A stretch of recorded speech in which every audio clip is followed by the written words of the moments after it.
Welcome back to Elevate, and our special guest is Tim Hicks, our Senior Vice President of Operations and Development at Massage Heights.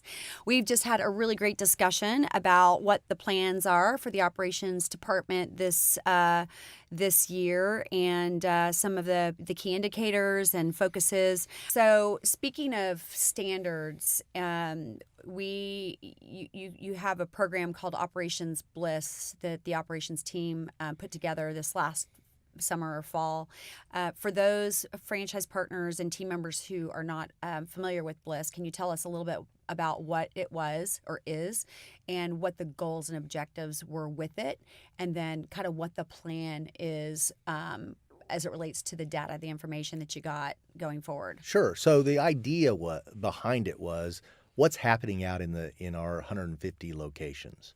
And so what we decided to do was go out, scour the country. We hit every single retreat with the exception of one, and we conducted, some people call it an audit. It was not to say what's wrong. Mm-hmm. It's really just say what's going on. Sure. And it was consistent through every location. And so then what we did is we took all that data, in addition to the fact we called every retreat twice, blindly, to find out more data points. And we took all that data, we aggregated it up, spent enormous amount of hours analyzing what separated high performers versus low performers. Mm-hmm. So now we have this data set that says high performers perform this much better in these key categories when they did this. We then presented that information at our convention in the fall, which then drove the creation and the focus of the RD playbook. And while a lot of people don't like the RD playbook because it's manual and it's big and it's bulky, what I would tell you, Shane, is that it is the cornerstone to running a business. And I've used this before. Pilots, every single time they fly, they do a checklist. I don't care how many hours they've logged. They have a flight plan. They have right? a flight plan and they have a checklist. And it's a manual checklist and they do it every time. And what the RD playbook really is, and what we continue to build off, is how do we get people to use it? Because if you use that and you use it consistently, everything you need to be a success within the four walls is in the playbook. So one of our big focuses this year is how do we make sure, because we know, data knows, it's proven that executing this playbook drives success from an operational perspective. And so we're going to focus a lot on that this year, is how do you get this RD playbook to be understood, because that's part of it. You got to know the why behind it. Sure. Can't just say use the playbook. Sure. Yeah. But I will tell you, I was in a retreat the other day and I asked to see their playbook, and it was in a box in the back room. Man, I know a lot of franchise partners and retreat directors that love the RD playbook. Right. And that's unfortunate. We do need to get. It seems old school. Yeah. But I tell you, I wanted to walk in because I can, as a corporate person making a visit, I can see what's happening without having to go through. Sure. I can see what's the communication. I can see what's happening within the retreat. Well, and even if you're a franchise partner who has a designated retreat director, that gives you insights too, right? So not just corporate, but hey, if I walk in as the owner of that business and I've got somebody else that's running it for me, I can go right in and look at that book and go, oh, okay, well, we had this many prospects, and this was these were the reasons they didn't join, and these are the things that we can now work on, and whatever else is going on, right? Did we have enough staff or not? Did we interview anybody or not? So it kind of gives you insights as an owner too, if you're not there on a daily basis. Right. Well, and we mentioned Starbucks earlier. Yeah. I go to Starbucks a lot. Guess what? The other day at Starbucks, guess what was laying on their countertop that they were going through? Red book. A red book, which is our RD playbook. Yeah. They were doing the same checklist. This is Starbucks. Not surprised.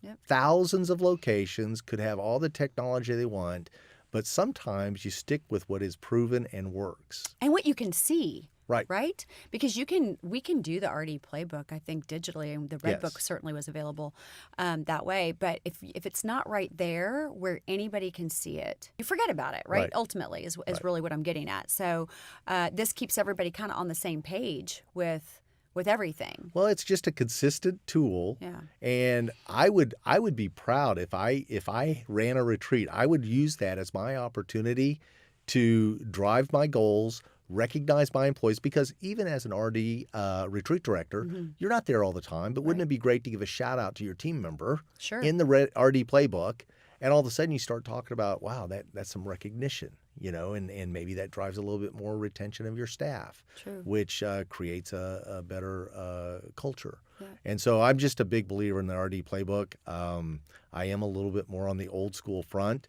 but I don't believe in messing with stuff that's proven to work. Yeah. And what we know from the Bliss is where this all started, is that we have a clear differentiation of those who execute the playbook and don't try to reinvent the wheel, but just focus on what I almost call these non-negotiables every single day, every single guest, every single time. And that is what makes you successful. And sometimes it's not as exciting, Mm-hmm. but it's what makes businesses work. Yeah. And so that'll be one of our big things that, again, I think just from an operational excellence is focusing on the tools that built the brand where it is and what separates some of our high performers from the others. Sure.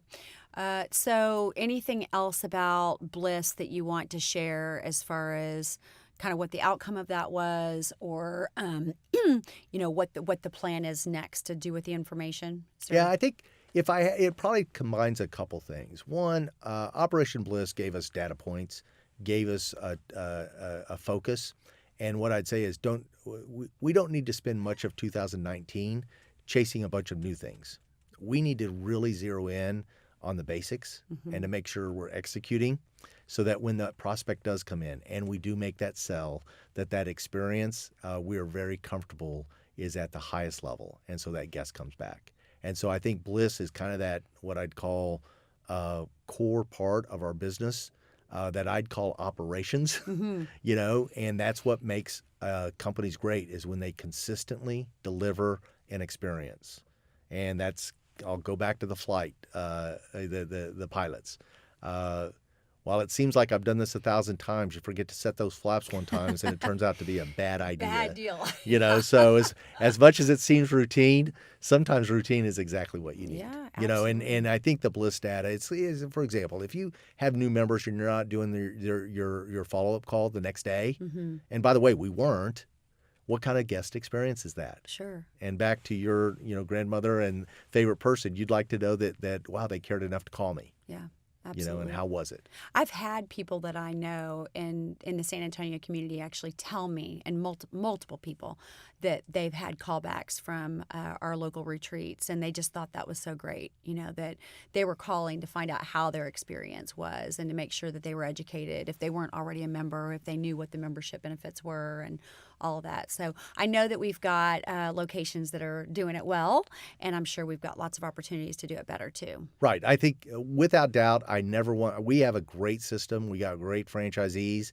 This is really about how do we get better? Yeah. And how do we continue to separate ourselves from the competition? Sure. Because at the end of the day, there's a lot of competition, and it's going to be those little things that make us different. Yeah, absolutely. Well, and we've positioned ourselves as an elevated brand, and we have to deliver on that promise, right? So, elevating the everyday is not just a tagline. It's really about who we are and the type of environment we want to provide for our guest members and team members and our franchisees. And so, what does an elevated experience look like? Yeah, Right. it just can't be the average. So we've got these beautiful linens and the best tables that you can possibly imagine for treatments. We've got gorgeous build outs and some customizations with 2.0 and things like that. And to not uphold the kind of the brand promise and in delivering that elevated experience is that gets back to the marketing's everything. Everything is marketing. So everything we do in operations really is a reflection of the brand and who we portray online or in our advertising versus who we portray when that guest comes in. They have to be aligned. They have to match. Otherwise, it's just confusing. Right. So, again, big job for the operations team to to really hone in on some of those things that we can better improve upon and help our franchisees be more successful. So you've got a lot going on. Speaking of which, is there anything that you'd like to share this year about changes in the operations department, focus, team members, anything there? Well, I think, one thing, we laid out a lot, but not a lot. In other words, but the operations team, the one thing I can tell you so far, and we are 30 days in almost, Yeah. is that they couldn't be more excited about what we're doing this year. They are excited about what they believe is going to be great for the franchise system. We are really trying to focus on doing less, but staying focused, and then making sure that what we're doing is well done. And I think that's probably one of our continuing learnings and ongoing challenges when we start self-reflecting. So we've talked a lot about the franchisees, but the operations team has spent a lot of time talking about what could we do better as well. Sure. Going back to that, delivering, who our guests are, our customers, which are our franchisees. And I think what you'll find is that they'd love to know where we're going. They'd love to know how we're going to get there. And they'd like to know that we're not going to zigzag a lot on the way. And so the commitment out of the operations team is to align ourselves and our goals and our resources to what the franchisees have been giving us feedback on. And that typically is going to be less, but done really well. And I think if we can do that in 2019, you're going to see us really focus on that net member growth, which is what this is all about. And so what are y'all working on right now, like immediate things that are going to help set us up for the rest of the year? What's the one or two things that ops is working on in this quarter? Right. So one of the things we're working on is to really figure out what is the content that needs to be revisited that we can create, particularly as it works to training, how we train, what we train, that's going to be most beneficial to drive those key metrics. I believe part of it is going to be tied back into a program we're working on called Strong Start. And while it may have multiple applications, we believe Strong Start will be those 4 or 5 key things that need to be done within the 4 walls that drives membership. Everything from prospecting to staffing, scheduling, and how do we effectively create that content so franchisees have a tool that, while it can be used for a new retreat, I think it's also a great tool to be used for somebody who maybe is trying to up their game a little bit more and take people through it. And so it's not taking them through everything, but focusing on, is our sales process training the right one? So really looking at every process and every tool we have and system and make sure they're relevant and they work for the audience that we're trying to deliver them to. And Strong Start is about getting a new retreat ramped up faster and into the habit really of really focusing on prospecting, scheduling so that we can work those prospects in, membership conversion. And the goal is 300 members in 90 days, right? So we're talking 100 members per month in a 90-day period. And so how that will translate to the rest of the system is if we're doing all those things right and we're ramping faster as with new franchisees, that those same principles can apply in any retreat, really. Correct. Yeah. So the idea is behind Strong Start is, and I've been in a lot of different membership models. A membership model is built all on how fast I ramp. If you ramp slow, it is a very slow, painful, expensive process. Yep. What we need to be doing is making sure we are aggressive at the beginning, and that means overstaffed, overspending on marketing, getting people coming through the doors at numbers that we can drive to that 300 quicker. If you are let's just say you've plateaued within your retreat and you want to kickstart. So use that same principle to say, I need to have the right staff. I need to be overstaffed. I need to be aggressive with my marketing. And then I need to be able to sell when they come through the door. Yeah. And so I think those tools, while we're looking at it to be for our new locations, I think they are tools that can be used everywhere that talks about how do we get this jump started. And we've seen great success within existing retreats that have hit a plateau. But then all of a sudden, they're starting to engage with more therapist staffing at the right time, marketing, driving prospects in, and their revenues are growing 40%. Yeah. And these are not new retreats. These are retreats that are 3 years old. Sure. And all of a sudden Or they hit a older, 40 yeah, they hit a 40% growth rate. I mean, I would take that all day long within the system. Absolutely, and we know that there's a direct correlation between how you're scheduling your therapists and the sales, right? So Yes. how many therapists you have on and when you have them, and so on and so forth. So, well, the Strong Shot program, I think, sounds that's very promising, and I know we've already seen some openings this past year that were super successful. And to your point, that we've seen stores that were sort of stagnant and not moving, really see some big movement, which is super positive and hopeful, obviously. Business model can be really simple or it can be really complicated. But I think just in simplifying, I know that's been your thing, is how do we simplify it, keep focused on the right things? And that is just honing in on the three most important things that we can do: recruiting and staffing appropriately, prospecting, right? And grassroots is a big part of that. And then membership conversion and getting as many of those members as fast as you possibly can. So just penetrating that market fast. I know I've talked to operators in the past who talk about ramping slowly. And I think if you come from corporate world, in most businesses, you add employees as you're growing. In this business, no, you add too many employees right from the get-go so that you can really deliver on some of the key brand pillars, one of them being convenience. And if we don't have enough employees to take those phone calls when they're coming in, our marketing efforts are really for naught. Right. So I think that's the focus there is it can be simple, but let's not complicate it. Yeah, there's a lot of other little ways that we can make money and we can add revenue, but just those three things, if that's all we worried about, we'd be golden. Right. Right? We're excited about getting there. I've got just a couple more questions for you, and I think we'll probably wrap it up. If you could elevate the day of any one person today in any way, who would it be and how? Well, I'm going to stick with family. Okay. And the reason why is, my mom's 82.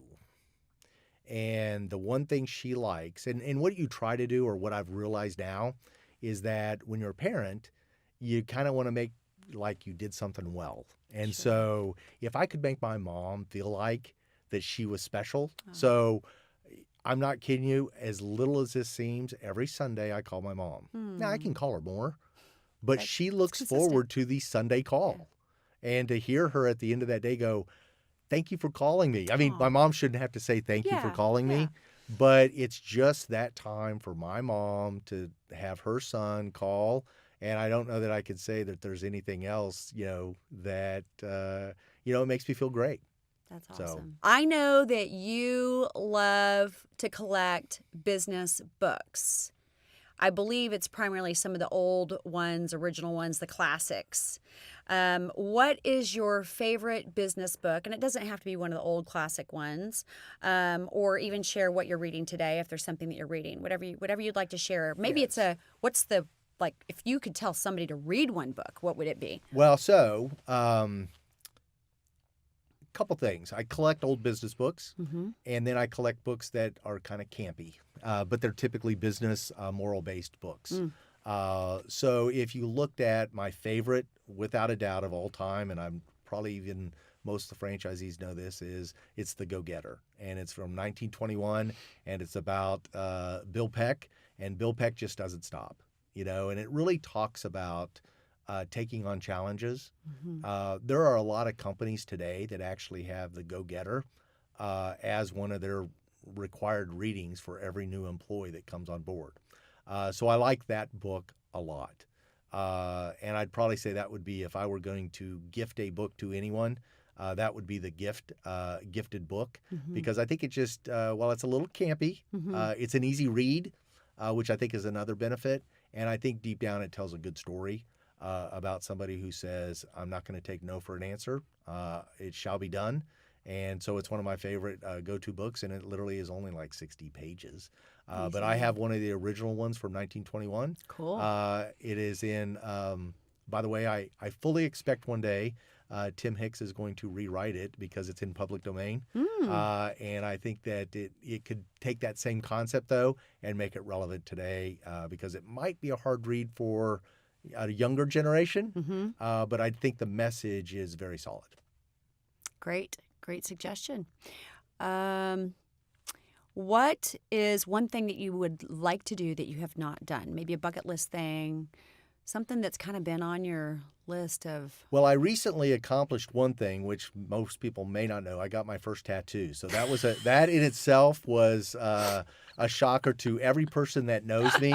I guess I come across as not tattooed, but I now have an awesome rhino on the back of my calf, so that was one thing. Yeah. I would put that there. I think the other thing is that I've always wanted to do, and it's going to be something in the creative element, is I fully expect at some point I'm going to write a book. It's going to be, I don't know the topic yet, but I believe I believe everybody's an expert in something, Mm-hmm. and I've been fortunate enough to be exposed to a lot of stuff in what has been so far a great life and a great career. And I think somewhere in there's going to be a book. It will not be a heavy read. Yeah. It will be a fun read, and hopefully something that people can take away. That's awesome. I have that same aspiration to write a book. And I think my title is Made for More. So anybody that's followed me on Instagram knows that that's my handle. And so that's really kind of where that's stemming from. Awesome. So beginning the framework of that, but have a long way to go. There you So go. I think that's super cool that we share that as well. I didn't realize that was one of your dreams. I think the last question I have for you is... is there? I've got two more questions. Favorite brands and why? Can you give me one or two? So I mentioned one with the Chick-fil-A. Sure. I just think they Yep. do a phenomenal job. The other one I would do is I probably have two others. They're service companies, so they're not like a retail experience necessarily, but I think for sure Enterprise Rental Car, to me, every single time I can rely on them. And I think what they do with young kids and their recruiting efforts to get these kids out of college, they have an unbelievable program that gets people in there. And while they may work them to death, Mm-hmm. they do that and also provide a wealth of education to them. And if they stick to that, they can have awesome careers with them. So I think Enterprise does a great job with their service, how they recruit and how they grow people. And then the other one is I have been a USAA fan forever. Well, I say a forever. good company. I have been a member with them, and the reason I feel that they have to be one of my premier companies is because I might be able to get insurance cheaper, but I do everything with them. I mean, my credit card, my loans, my cars, my insurance, everything is with them. Why? Well, I think at the end of the day, I trust them. Mm-hmm. Number one, Mm-hmm. they have unbelievable service, and I don't even shop. I like somebody could say I could offer you a better price. I don't even listen, and I think that says something about a brand Sure. when you won't even entertain a soliciting offer of I can save you money. God, good. It's more than money, and Yep. so I think just everything they do, they are focused on that customer, and I happen to be one of their customers. And I think even if you look at some of their ads, Mm-hmm. and then while it's based toward the military, you hear people, their tagline is, they basically say, I'm a member for life. Sure. Yeah. They will not ever leave. And how many brands get to say, I will never leave you? Yeah.